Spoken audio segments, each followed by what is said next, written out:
आपके घर में चाय से लेकर मिठाई की दुकान तक जिस चीनी को हम रोजमर्रा की चीज समझते हैं वही अब सरकार के लिए चिंता का विषय बन गई है, क्योंकि भारत जो दुनिया के सबसे बड़े चीनी उत्पादक देशों में शामिल है, उसे करीब 10 साल बाद बाहर से चीनी मंगाने का फैसला करना पड़ा। सरकार ने 31 अक्टूबर तक 10 लाख टन कच्ची चीनी को बिना इम्पोर्ट ड्यूटी के भारत लाने की इजाजत दी है। लेकिन सवाल है, आखिर देश में ऐसा क्या हुआ कि चीनी महंगी हो गई? क्या चीनी का उत्पादन कम हो गया? क्या गन्ना कम हुआ, या फिर गन्ने का इस्तेमाल चीनी की जगह कहीं और होने लगा? इसको आसान भाषा में समझने की कोशिश करते हैं, आखिर हुआ क्या है। तो पहला सवाल यह है कि चीनी इतनी महंगी क्यों हो गई है। पिछले कुछ हफ्तों में घरेलू चीनी की कीमतों में तेजी से उछाल आया है। कुछ रिपोर्ट्स की माने, कुछ पेपरों की माने तो पिछले करीब 2 महीनों में कीमतें लगातार 40% तक बढ़ी हैं। इसके पीछे सबसे बड़ा कारण सप्लाई और डिमांड का खेल है, यानी बाजार में चीनी की उपलब्धता पर दबाव है और दूसरी तरफ त्योहारों का सीजन आने वाला है। गणेश चतुर्थी, दशहरा और दिवाली जैसे त्योहारों में मिठाई की मांग बढ़ती है, मतलब चीनी की मांग बढ़ने वाली है। लेकिन बाजार में उपलब्ध स्टॉक को लेकर चिंता बढ़ गई है, और जब किसी चीज की मांग बढ़े और सप्लाई उतनी तेजी से ना बढ़े तो कीमत ऊपर जाती है। दूसरा कारण गन्ने की फसल पर मौसम का असर। चीनी का आधार क्या है? गन्ना। लेकिन इस साल प्रमुख चीनी उत्पादक राज्यों में मौसम और बारिश को लेकर चिंता रही है। खासकर महाराष्ट्र और कर्नाटक जैसे बड़े उत्पादक राज्यों में कम बारिश की वजह से आने वाले उत्पादन पर सवाल उठे हैं। अब यहाँ एक बात आप समझिएगा, गन्ना खेत में कम हुआ तो मिल में कम गन्ना जाएगा, मिल में कम गन्ना जाएगा तो चीनी का उत्पादन प्रभावित होगा, और उत्पादन पर दबाव आया तो बाजार में सप्लाई भी प्रभावित होगी। तीसरा और बेहद अहम कारण, गन्ने से चीनी या एथेनॉल। अब आता है इस पूरी कहानी का सबसे दिलचस्प हिस्सा। गन्ने का इस्तेमाल सिर्फ चीनी बनाने में नहीं होता, उससे एथेनॉल भी बनाया जाता है। भारत पेट्रोल में एथेनॉल ब्लेंडिंग बढ़ाने की नीति पर काम कर रहा है। अब ऐसे में गन्ना और शुगर प्रोडक्शन से जुड़ा एक हिस्सा एथेनॉल की तरफ भी गया। ये कहा जा रहा है कि मौजूदा साल में करीब 30 लाख टन चीनी के बराबर उत्पादन एथेनॉल की तरफ डाइवर्ट हुआ। अब इसका सीधा मतलब ये नहीं है कि एथेनॉल ही चीनी महंगी होने की अकेली वजह है, लेकिन जब चीनी की सप्लाई पहले से दबाव में हो, मौसम का असर हो और त्योहारों की मांग बढ़ने वाली हो, तब गन्ने के इस्तेमाल का ये बदलाव बाजार पर अतिरिक्त दबाव डाल सकता है। लेकिन फिर सवाल, भारत को चीनी इंपोर्ट क्यों करनी पड़ रही है? यही इस खबर की सबसे बड़ी बात है। सरकार ने अब 10 लाख टन कच्ची चीनी ड्यूटी फ्री इंपोर्ट करने की अनुमति दी है। खास बात यह है कि भारत ने करीब 1 दशक बाद चीनी इंपोर्ट का रास्ता खोला है। आमतौर पर भारत चीनी इंपोर्ट पर भारी शुल्क लगाता है, लेकिन इस बार सरकार का मकसद है बाजार में सप्लाई बढ़ाना और कीमतों को नीचे लाना। अब सरकार ने इसके लिए 31 अक्टूबर 2026 तक 10 लाख टन रॉ शुगर के लिए ड्यूटी फ्री कोटा दिया है। अब आप ये समझिए कि रॉ शुगर क्या होता है, क्योंकि कईयों का ये भी सवाल होगा कि ये रॉ शुगर क्या है।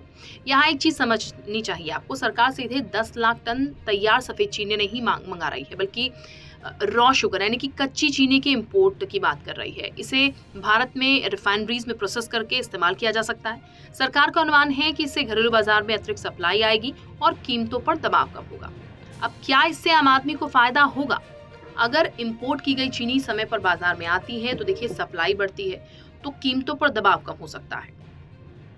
यानी आपकी जो चाय है, आपकी चाय की चीनी से लेकर मिठाई, बिस्कुट, पेय पदार्थ और चीनी इस्तेमाल करने वाले दूसरे प्रोडक्ट्स की लागत पर भी असर पड़ सकता है। लेकिन इसका फायदा तुरंत मिलेगा या नहीं, ये इस बात पर निर्भर करेगा कि इंपोर्टेड शुगर कितनी जल्दी भारत पहुंचेगी और बाजार में कितनी तेजी से वो पहुंचेगी। अब देखिए, ये भी कहा जा रहा है कि ब्राजील से आने वाली बड़ी खेपों को भारत पहुंचने में समय लग सकता है। सरकार ने सिर्फ इंपोर्ट ही क्यों किया, ये भी आपको जानना चाहिए। चीनी मीठी है, लेकिन इस वक्त इसकी कीमत सरकार के लिए कड़वी होती जा रही है। भारत दुनिया के बड़े चीनी उत्पादक देशों में है, फिर भी करीब 10 साल बाद सरकार को बाहर से चीनी मंगाने का फैसला करना पड़ा। सवाल है, आखिर ऐसा हुआ क्यों? दरअसल घरेलू बाजार में चीनी की कीमत काफी तेजी से बढ़ रही है। एक तरफ गन्ने और चीनी के उत्पादन को लेकर दबाव है, तो दूसरी तरफ त्योहारों का सीजन आने वाला है, यानी मांग और बढ़ने वाली है। और कहानी में एक और बड़ा ट्विस्ट है, गन्ने से चीनी के साथ साथ एथेनॉल भी बनाया जा रहा है। इससे चीनी के लिए अब तक गन्ने पर भी असर पड़ सकता है। अब कीमतों को काबू में करने के लिए सरकार ने 10 लाख टन कच्ची चीनी यानी कि रॉ शुगर को बिना इंपोर्ट ड्यूटी के मंगाने की अनुमति दी है। यानी बाहर से चीनी आएगी, देश में इसकी सप्लाई बढ़ेगी और सरकार की उम्मीद है कि इससे महंगी चीनी पर लगाम लगेगी। लेकिन यहाँ सबसे बड़ा सवाल ये है, क्या इससे आपके घर की चीनी सस्ती होगी? सीधा फायदा तभी दिखेगा जब इंपोर्टेड शुगर समय पर बाजार में पहुंचे और सप्लाई बढ़े। और सरकार के सामने दूसरी चुनौती भी है, आम आदमी को सस्ती चीनी मिले लेकिन किसान और चीनी मिलों के हित भी प्रभावित ना हो।